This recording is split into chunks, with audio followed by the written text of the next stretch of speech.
My dear, I want you to know that God has a plan for your life, okay? It may not make sense what you're going through right now, but God has a plan.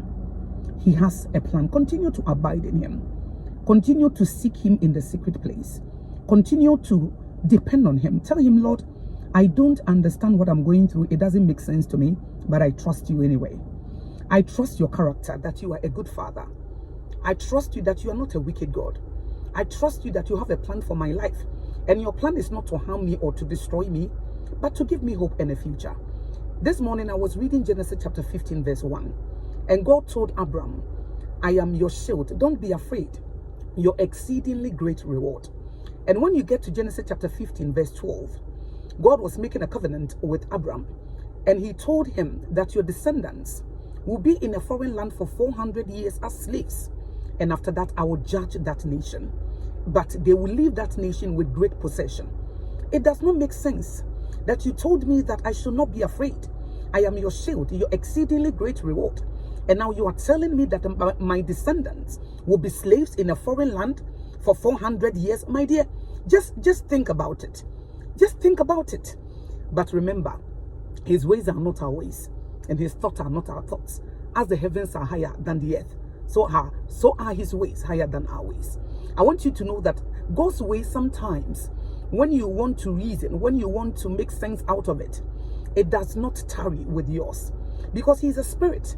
That is why the Bible said those who worship Him must worship Him in truth and in spirit. Okay? When you get to a situation when everything is dark, everything is bleak, because you see Abraham, something dawned on him. It was like horror, terror.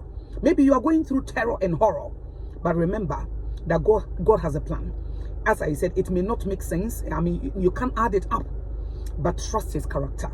Anytime you get to a point, okay, when you are between the rock and the hard place, remember that God has a plan.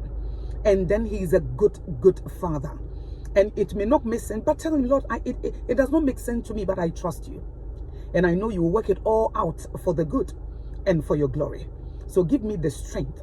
You know, when you read Isaiah chapter 41 verse 10, it said, do not be afraid. I will strengthen you and I will hold you. I will strengthen you and I will help you. I will uphold you with my right hand. So Lord, strengthen me. Lord, help me. I've gone through some difficult seasons. And it was so hard. I was wondering, Lord, what are you up to? Because I don't understand. But ultimately, I realized that He is a good Father. So tell Him, Lord, I don't understand, but I trust you. But I want you to know that 2024, God has a plan for you. Continue to abide in Him. Continue to stay with Him. Go to Him. Enter boldly before the throne room of grace, according to Hebrews 4:16, and receive mercy and obtain grace to help you when you are weak. His strength will be made perfect in your weakness.